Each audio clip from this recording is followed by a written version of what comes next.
2025 NBA Draft is just about 48 hours away, and on today's show, we're going to look at the most recent ESPN mock draft, and this comes after the Kevin Durant trade, where the Phoenix Suns now own a selection inside the top 10. So we'll look at all 30 first-round projections, give you our thoughts, and everything in between. But let me know, are you excited for the NBA Draft? I'm pretty fired up. We're 48 hours away. This long pre-draft process has officially come to the close. So if you're fired up and excited like I am, hit that thumbs up icon and show me that you are hyped up for Wednesday night.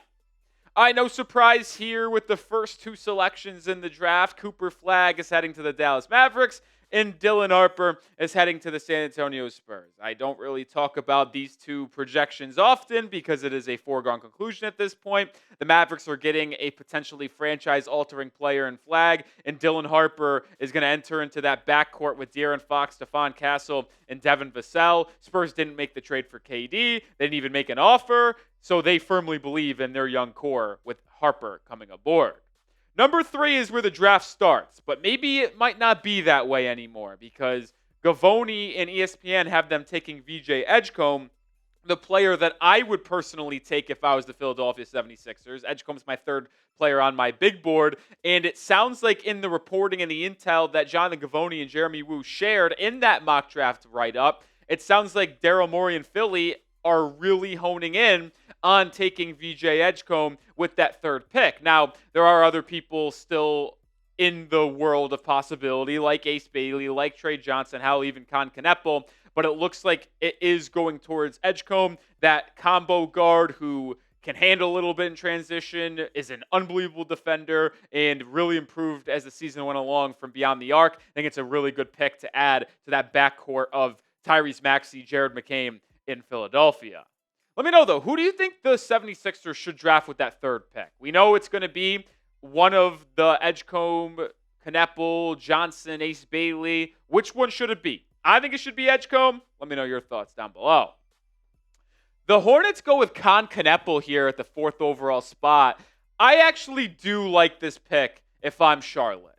I prefer Edgecombe. I think Edgecombe is the perfect fit for the Hornets, but if he is off the board of the Sixers at 3, the Hornets should take Kneppel or Trey Johnson in my book. And I can't go against Kneppel, who is obviously and arguably the highest floor outside of Cooper Flagg in this entire draft. Can shoot the ball extremely well. Defense is a great connecting piece next to LaMelo Ball and Brandon Miller. Can't fault Charlotte if they made that selection. A lot of buzz growing for Jeremiah Fears to be the pick at 5 for the Utah Jazz, the talented true freshman point guard from Oklahoma. This is a BPA pick if you're Utah because if you're going to look at that roster, they probably don't need a point guard with Keontae George and Isaiah Collier showing some nice things last year. But if you're in the business of taking the best player on the board, you can argue it's Jeremiah Fears, and he has a lot of potential to reshape that backcourt in Utah. The Ace Bailey slide would end here in this ESPN mock draft, going to the Washington Wizards at 6. What a very interesting pre-draft process for Bailey. Declining workouts for several teams picking inside the top 5. Reports coming out that he wants to be on the East Coast. Well, I don't know if you can consider Washington on the East Coast, but Bailey would land in the Wizards organization to where he can be one of the lead offensive creators, which is probably something that he is pining for as well. I think that Washington would take Bailey if he slides, but I'm not the highest on Ace Bailey. Trey Johnson here at number 7 for the Pelicans. I'm a fan of this pick if he were to be there. I think Trey is a top 5 player in this draft. I think he's worthy of being a top 5 selection. The Pelicans just need to infuse talent to that roster. Who knows what happens with Herb Jones, Trey Murphy this offseason could be traded. Trey Johnson is a perfect backcourt partner if they keep Zion Williamson, with him being arguably the first or second best shooter in this draft. Come on, Malawach to the Brooklyn Nets at 8. A lot of buzz growing here around draft circles that Malawach could be the pick for the Nets at 8. We know that Brooklyn really likes Ace Bailey and Jeremiah Fears, so if one of those two are on the board, I think they would go in that direction over Malawach. But if not, Nick Claxton could be traded. If not, they should probably just go towards the best player available. And at this point, with the first 7 picks being as expected, Malawach probably would be the best guy on the board. And the Nets just take them with them having a lot of draft picks in this first round. Noah Esenge is the pick here for the Raptors at 9. I really like this fit for both Toronto and Esenge. I could see them going with Carter Bryant from Arizona. Toronto looking to just add more front court depth there. Who knows what they do? Are they trading quickly? Are they trading RJ Barrett? They have Scotty Barnes. They have Brandon Ingram, who they traded for at the deadline. Esenge could come off the bench and really get in that developmental program that Toronto has and could pay dividends down the stretch for Toronto. Colin Murray-Boyles ends up being the pick here for the Suns at 10 after they have this pick following the Kevin Durant trade. I believe Phoenix is probably going to look towards their front court. I don't know if they are the best team for Derek Queen, so I understand them passing on him here at 10. Murray-Boyles, the versatile chess piece defensive guy who is also a really good half-court scorer, passer, not the best floor spacer at this point, but is so good defensively. And with them having a pick at 29, they could maybe target a true center there or someone at that point guard position. Murray-Boyles, don't know his draft range. I think number 10 to Phoenix makes a lot of sense. The aforementioned Carter Bryant goes to the Blazers here at 11 in this ESPN mock draft. I really like Carter Bryant, just an NBA-ready frame at age 19. Didn't have that much of an offensive role for Arizona last season, but believe he can get one as he gets more usage in the NBA. Good three-point shooter off the catch, elite defender as well. Portland looking to stockpile wing defenders to complement their front court of Ayton and Klingon, their back court of Simons, Scoot Henderson, and Shaedon Sharpe. Bryant could be that perfect connecting piece, assuming they get rid of Jeremy Grant at some point in the near future. Kasparas Jakučionis goes to the Bulls here at 12. A little puzzled here. Usually Derek Queen is the projection for Chicago at 12, which is what I would also probably recommend. I really like Queen in Chicago, and with them having Kobe White, them having other players as well in that backcourt, like Aya DeSumo, Josh Giddey's a restricted free agent. I wasn't sure they would go with a pure point guard like Jakučionis, but that's what the projection is. He would be the best player on my board at that slot. I have Jakučionis as a top 8 guy in this draft. That's just me. We'll see where he ultimately goes on draft night, but Chicago is certainly a spot where I would not be thrilled for Jakučionis as someone who thinks he could flourish in the right role. Make sure you do subscribe because we will be live for the NBA draft.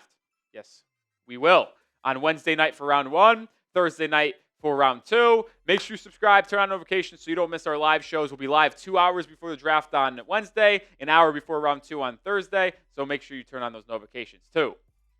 Agor Demen to the Hawks here at 13. I'm surprised by this pick here. I would think that Atlanta would go with a big or a wing or more of an off-ball guard to complement Trae Young. Demen, more of an on-ball guy who is probably the best creator in this draft class, best passer, a 6'10", true point guard, good handle, limited athletic ability, doesn't drive by you, doesn't get to the rim or finish that well at the rim, and struggles from beyond the arc as well. But his tools as a passer are just so dynamic at his size that he could be a really good lead guard. But with Trae Young handling the rock so much, I just am skeptical of this fit. I would much rather go with a center or a player like Nick Clifford in Atlanta that complements Trae Young much better.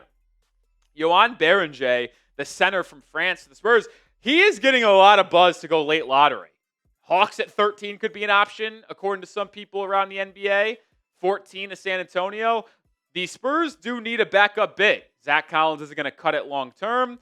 Wembanyama needs a partner. Why not get someone from his home country of France who can not really have a role right away? You can still lean on Collins to be your backup center this next year, and then hopefully Béranger is ready to roll in year 2. It's an interesting hypothetical. And if Derek Queen was on the board, would they go Queen instead as that backup center, who's more of an offensive-minded guy who maybe could play alongside Wembanyama? Or would they go with the athletic, high-upside swinging Béranger? Intriguing question. The OKC Thunder have 2 picks in the first round after they become NBA champions on Sunday night, and they could get blessed with Derek Queen. They certainly need to add a backup center. You saw Hartenstein and Holmgren work well this year together, but Hartenstein's under contract for 2 more years. Jalen Williams, the Arkansas version, I don't know if he's their backup center long-term. If they were looking to take a backup big, Queen would be the best option on the board for sure. Could also see them targeting a shooter or a wing because they definitely need more shooting despite winning the championship. That for sure was detailed in that NBA Final Series against the Pacers. But with Queen on the board at 15, it'd be hard for OKC not to just take BPA. Cedric Coward to the Grizzlies at 16. This pick was acquired by the Grizzlies in that Desmond Bane trade, and Coward would be just such a fun pick for them. He has got such a high upside. Reminds me of the Oklahoma City Santa Clara Jalen Williams, who just helped the Thunder win a championship. Gets to the mid-range, utilizes his size in the post as well. Good catch-and-shoot three-pointer. Limited production at college because he only played in 6 games this past year after playing at the mid-major level before transferring to Washington State. But he's got all the tools, 6'5", without shoes, 7'2" wingspan to be an elite wing in the NBA. Thomas Sorber to the Timberwolves at 17. The Timberwolves don't get KD, so Rudy Gobert will stay on that roster. But one of the biggest needs that Minnesota has is replacing Mike Conley as that true point guard. That could be where Rob Dillingham steps up. But they also need a true backup center as Naz Reid cannot play that role. Gobert is trying to be shipped out by Minnesota. Sorber, my best center on the board at this spot, someone who I have as a lottery pick in my big board, in my draft grade, would be a great selection for Minnesota. It's one of my favorite fits in the first round. If Sorber slides to 17 for Minnesota, also wouldn't mind if I saw Thomas Sorber head to Atlanta. Liam McNeely heads to the Wizards at 18 here. I'm a little surprised by this pairing from ESPN. I'm a little bit lower on McNeely. I have him around my 26-27 range on my big board. Projected shooter, but struggled shooting from 3 at UConn. But he played a little bit more on ball than he probably should have been. It's not his role. He's more of an off-ball defender and spacer. I also am curious, though, because the Wizards have Corey Kispert. And I think Liam McNeely is probably at best Corey Kispert. So I don't understand why they would draft them again. There's other prototypes that I would rather have them go with, whether it's a guard, a big man, or a wing that is a better defender like a Nick Clifford, Rasheer Fleming. But hey, this is not my mock draft. It's ESPN's. Asa Newell to the Nets at 19. So 2 big men taken in this mock. They took Kaman Malawach at 8, Asa Newell at 19. That whole front court needs work.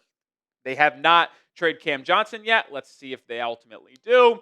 I'm a little bit surprised that ESPN has them going with 2 big men in their first 2 picks. Remember, they do have picks 26 and 27 as well coming up. But with them going center early, you would imagine they would maybe go for a guard or a high upside wing in this range. But no, they go with the high motor, good rebounding big man in Asa Newell.